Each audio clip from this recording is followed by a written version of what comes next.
my god! Oh no, they're gonna kill me.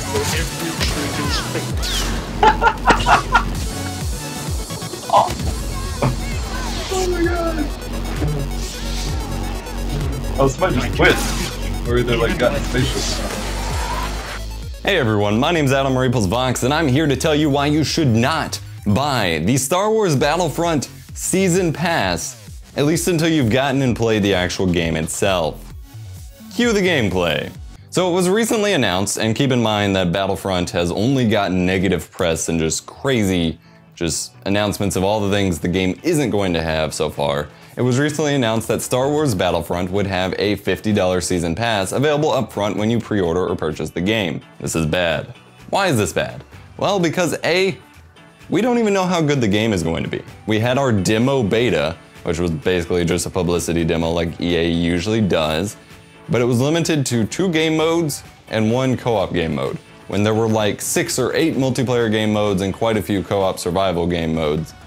So we only got to see a tiny fraction sliver of how the game's actually going to work. Secondly, we have no clue if the rest of the game's actually going to work on launch. Battlefield 4 ran into this issue, lots of games run into this issue. Most importantly, we have no clue how long this game's going to last, and that plays into how good the game is, quote unquote. I've been talking to a few other YouTuber friends and gaming friends who have played the game, and we're pretty stoked for it.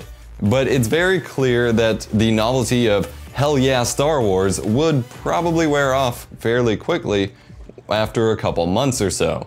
And given how few gun unlocks we seem to have had, and how few people were in the beta, which keep in mind that does skew perceptions a bit towards the actual launch itself, but it very much screamed the Titanfall effect, to at least to me, in that it's going to be one of the best shooters to probably launch in quite a while, and yet it may not last more than a couple months in terms of mainstream multiplayer. Battlefield 4 only really got good, to a really good state that it is now almost a year after launch.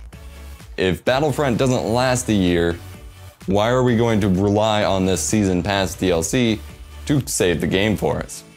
Personally, I don't want to. Yes, I had a blast in the beta when I was playing with friends.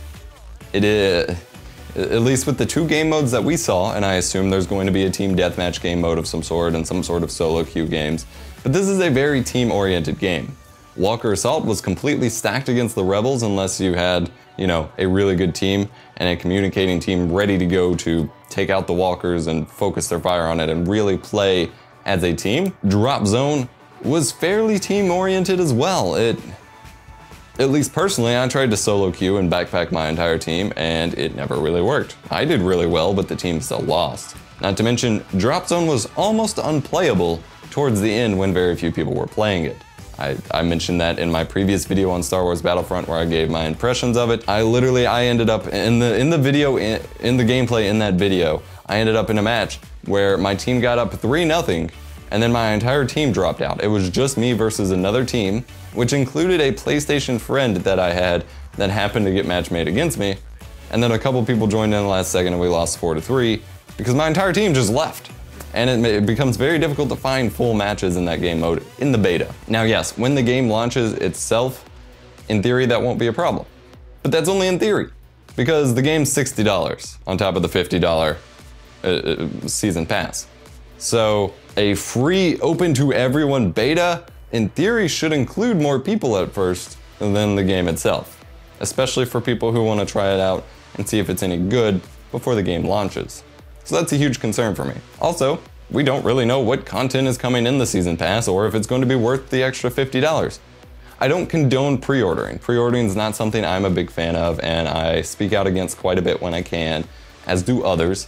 But frankly, if you're going to spend $110 or so on this game, you'd be better off getting you the mini fridge or something with the little limited edition pre-orders, which I completely hate because they just literally come with the standard copy of the game and a mini fridge.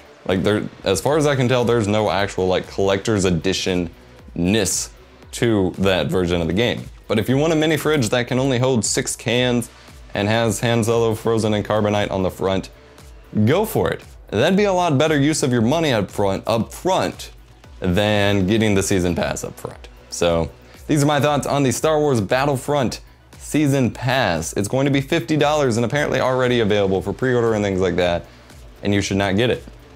In theory, if the game does really well after the first couple months, and once they start announcing what the DLCs are, go get it. I'm gonna be totally fine with that. I'm not against season passes as a concept.